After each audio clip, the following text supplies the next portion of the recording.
El día de hoy comenzamos una nueva aventura. Con algo verdaderamente amazing, es un nuevo segmento en nuestro canal, llamando Podcastito. Espero puedan disfrutarlo y sea del agrado de ustedes. Trato de cada semana traerles algo nuevo para que ustedes puedan seguir aprendiendo. Sin más que decir, empecemos.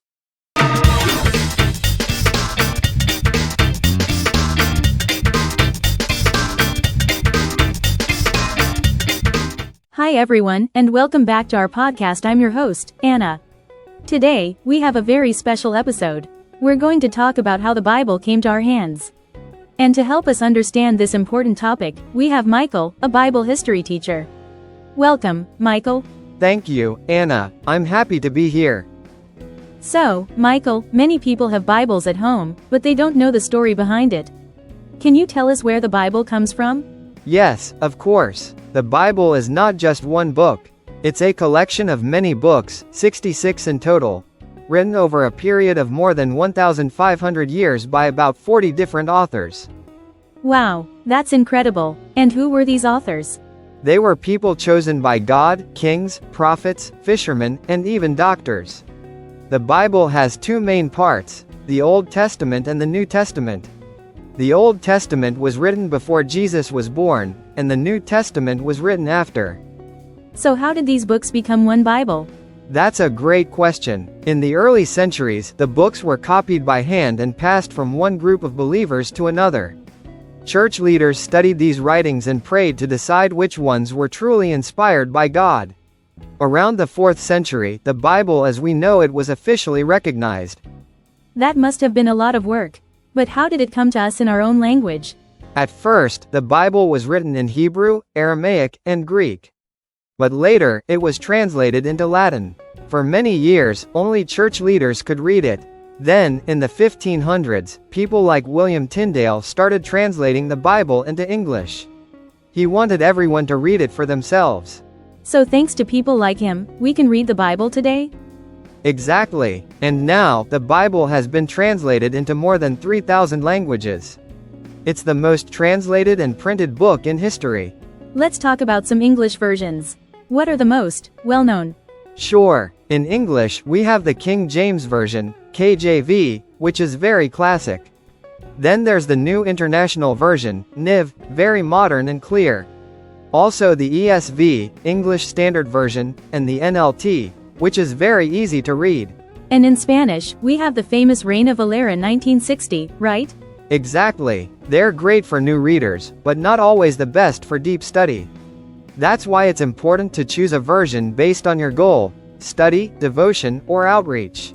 So Michael, if someone is just starting to read the Bible, which version would you recommend? For beginners, I'd recommend NTV or NVI in Spanish. In English, NLT or NIV are great. If you're more advanced and want to go deeper, you can try the ESV, NASB, or Reina Valera 1960. Awesome. I personally love the NVI for its clarity. Michael, a lot of people feel that reading the Bible is difficult, like you need to be a religious expert. What would you say to them? I'd say, don't worry. Nobody starts out knowing everything. The Bible isn't just for scholars, it's for everyone. What matters most is having an open heart and a desire to know God. Okay, but where should someone begin? Should they start at the beginning, in Genesis? That's a great question. Genesis is good, but for new readers, I always recommend starting with the Gospel of John. It speaks clearly about who Jesus is and his love for us. That makes sense. What would be a good next step after John? After John, you can read the other Gospels, Matthew, Mark, and Luke. Then try reading Psalms for prayer and comfort, or Proverbs for wisdom in everyday life. I have a question. What exactly is the New Testament? The New Testament is the second part of the Christian Bible.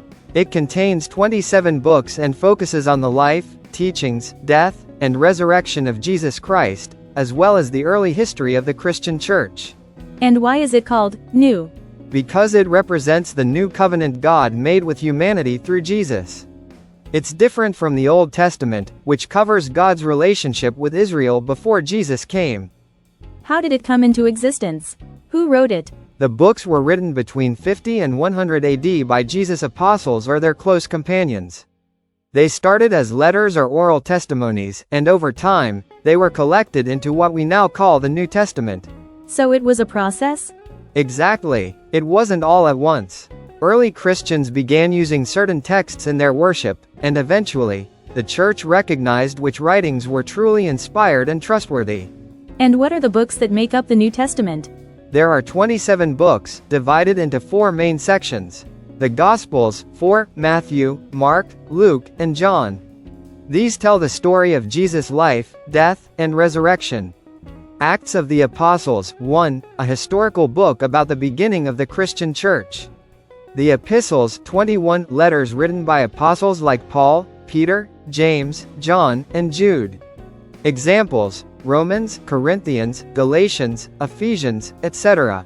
These give instruction and encouragement to believers. Revelation, 1, a prophetic book by the Apostle John about the end times and Christ's final victory. Why is the New Testament so important for Christians?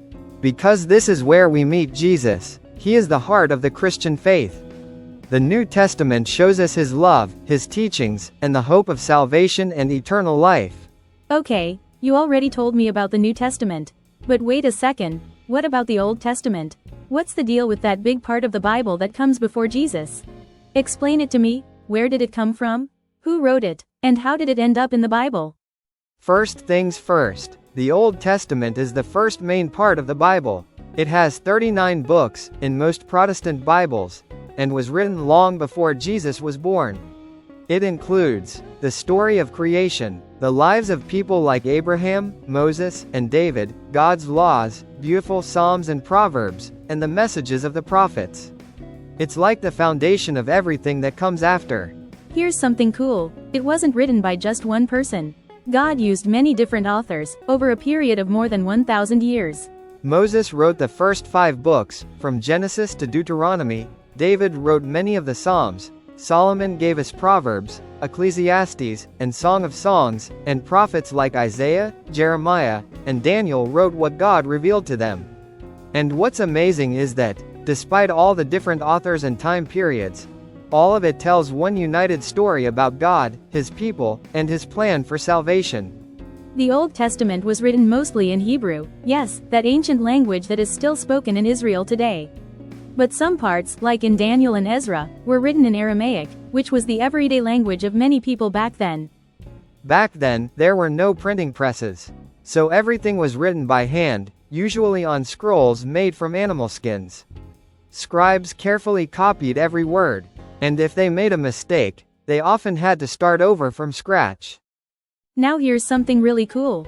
In 1947, some ancient scrolls were found near the Dead Sea, the Dead Sea Scrolls. These scrolls are over 2,000 years old and contain parts of the Old Testament. And guess what? They're almost exactly the same as what we have in our Bibles today. That shows how God has protected His Word through history. Thank you for teaching us so much about the Bible today, Michael. Okay, we've reached the end of this podcast. Thanks for joining us today. If you enjoyed this episode, share it with a friend and follow this channel for more content like this. No olvides de suscribirte y tocar la campanita para que seas el primero en ver los nuevos videos. Dale like y comparte este video para que más personas puedan conocerlo. Nos vemos en otra ocasión.